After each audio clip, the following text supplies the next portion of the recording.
खात्यामध्ये 3,000 जमा झाल्या आहेत, त्याबद्दल आम्ही महाराष्ट्र शासनाचे आभार मानतो आणि आनंदी नमस्कार माझ्या सर्व लाडक्या बहिणींनो, कसं काय चाललंय तुमचं? मजेत ना? लाडक्या बहिणींच्या खात्यात 3,000 रुपये जमा होत आहेत. आज मी तुमच्यासाठी अशी एक बातमी घेऊन आलोय जी सगळ्यांच्या मनात असलेल्या गोंधळाचं पूर्ण समाधान करणार आहे. एक आनंदाची बातमी आहे जी तुमचा चेहरा फुलवेल, तर दुसरी एक दुःखद बातमी आहे जी तुमच्या काळजाला थोडासा धक्का देईल. मला माहितीये, कालपासून तुमच्या फोनवर, व्हॉट्सॲपवर आणि झोपडीवाल्यांच्या चर्चांमध्ये दोन अगदी वेगवेगळ्या गोष्टी ऐकायला मिळत आहेत ना. एकीकडे कोणीतरी ठामपणे सांगतोय, अहो, नोव्हेंबर-डिसेंबरचे 3,000 रुपये आलेत बाई, माझ्या खात्यात जमा झालेत. तर दुसरीकडे कोणीतरी गंभीर चेहऱ्याने सांगतोय, छे, खोटंय, 10 जिल्ह्यांमध्ये पैसेच बंद झालेत. आता तुम्ही काय मानणार, कोणाचं ऐकणार? तुमचं डोकं गरगरत असेल, हे मला माहीत आहे. म्हणूनच आज मी या दोन्ही बातम्यांमधलं रहस्य उलगडून तुमच्यासमोर संपूर्ण सत्य ठेवणार आहे. हा व्हिडिओ पूर्ण ऐकल्याशिवाय सोडू नका, कारण शेवटच्या सेकंदापर्यंत महत्त्वाची माहिती येणार आहे. चला मग सुरुवात करूया. आत्ताच तर माझ्या एका भगिनीने फोन केला होता. आवाजातली घाई स्पष्ट ऐकू येत होती. ताई, खरंच पैसे आलेत का? माझ्या खात्यात तर काहीच दिसत नाहीये. पोस्ट ऑफिससमोर रांगा आहेत, पण माझ्या नावाचं काहीच नाही. काय करू? अशीच तुमचीही परिस्थिती आहे ना? मग हे नीट ऐका. सर्वप्रथम एक गोष्ट ध्यानात घ्या. होय, पैसे येत आहेत, हे 100% खरं आहे. मुख्यमंत्री देवेंद्र फडणवीस आणि एकनाथ शिंदे सरकारनं नोव्हेंबर आणि डिसेंबरचा हप्ता एकत्र देण्याचा निर्णय घेतला आहे. यासाठी सरकारनं तब्बल 9,000 कोटी रुपयांची मोठी रक्कम बाजूला काढली आहे. गेल्या सोमवारी म्हणजेच 29 डिसेंबर रोजी राज्यातील 12 जिल्ह्यांमध्ये महिलांच्या खात्यात हे पैसे जमा होऊ लागले. Post office, state bank, Maharashtra bank यांच्यासमोर दिसणाऱ्या रांगा खऱ्याच आहेत. काही भगिनींनी तर ते पैसे काढूनही घेतले आहेत. म्हणजेच ही प्रक्रिया सुरू झाली आहे, हे नक्की. काल म्हणजेच 30 डिसेंबर रोजी आणखी 8 जिल्ह्यांमध्ये पैसे जमा झाले आणि आज 31 डिसेंबर, वर्षाचा शेवटचा दिवस. या दिवशीसुद्धा उरलेल्या जिल्ह्यांमध्ये नोव्हेंबर-डिसेंबरचा हप्ता एकत्रित जमा होणार आहे.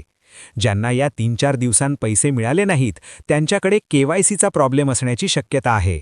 जर तुम्ही केवायसी पूर्ण केली असेल आणि तुमच्या फॉर्मची तपासणी झाली असेल, तर संक्रांतीपूर्वी तुम्हाला 3 हप्ते नोव्हेंबर, डिसेंबर आणि जानेवारी असे एकूण 4,500 रुपये तुमच्या खात्यात जमा होतील. म्हणजेच तुमचं नवीन वर्ष आणि संक्रांत गोड होणार आहे, ह्यात शंका नाही. 14 जानेवारीपूर्वी 3 हप्ते मिळणारच, हे 100% सत्य आहे. पण मग दुसरी बातमी कुठून आली? 10 जिल्ह्यांमध्ये पैसे बंद झालेत असं का सांगितलं जातंय? हेही थोडंसं खरं आहे, पण संपूर्ण सत्य नाही. ऐका नीट. एक गंभीर गोष्ट समोर आली आहे. लाडकी बहीण योजनेचा फायदा घेण्यासाठी काही ठिकाणी बैमानी झाली आहे. अंदाजे 21,000 पुरुषांनी महिलांची नावं वापरून खोटी कागदपत्र बनवून हा लाभ घेतल्याचं सरकारच्या लक्षात आलं आहे. इतकंच नाही, तर ज्या कुटुंबांची आर्थिक स्थिती चांगली आहे, ज्यांचं वार्षिक उत्पन्न 2.5 लाखांपेक्षा जास्त आहे किंवा ज्यांच्याकडे 10 एकरांपेक्षा जास्त जमीन आहे, अशा संपन्न घरांतील महिलांनीसुद्धा ही योजना वापरल्याचं आढळून आलं. यामुळे खऱ्या गरजू बहिणींवर अन्याय होत होता. म्हणूनच सरकारनं काही जिल्ह्यांमध्ये तपासणी सुरू केली आहे. जिथे हे प्रकार गंभीर आढळले, तिथे पैशांचं वितरण तात्पुरतं थांबवण्यात आलं आहे. म्हणजे कायमचं बंद नाही, तर तपासणी पूर्ण होईपर्यंत प्रलंबित आहे. हे सगळं योजनेत न्याय व्हावा म्हणून केलेलं पाऊल आहे. आता तुम्ही विचार करत असाल, मग माझ्या जिल्ह्याचं काय, मला पैसे मिळतील की नाही? चला, हेही स्पष्ट करूया.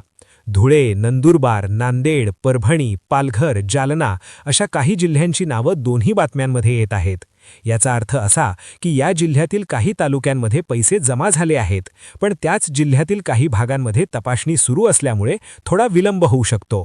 उदाहरणार्थ, धुळे शहरात पैसे आले असतील, पण सिंदखेडा तालुक्यात तपासणी सुरू असेल, तर तिथे थोडा वेळ लागू शकतो.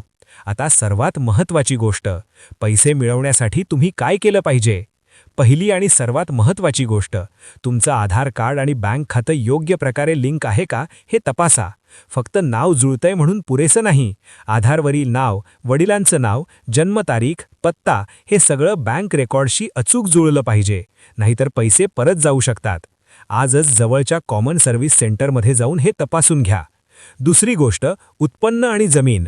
जर कुटुंबाचं वार्षिक उत्पन्न 2.5 लाखांपेक्षा जास्त असेल किंवा कुटुंबाकडे 10 एकरांपेक्षा जास्त जमीन असेल तर तुम्ही अपात्र ठरू शकता. तिसरी गोष्ट, रहिवासी दाखला. जिथे राहता तोच पत्ता सर्व कागदपत्रांमध्ये द्या. खोटा पत्ता दिल्यास भविष्यात संपूर्ण लाभ बंद होऊ शकतो. चौथी गोष्ट, KYC. मोबाईल नंबर बँकेशी जोडलेला आहे का, OTP तुमच्याच नंबरवर येतो का हे तपासा. KYC न केल्यास पुढे लाभ थांबू शकतो. पाचवी आणि सर्वात महत्त्वाची गोष्ट, फसवणुकीपासून सावध राहा.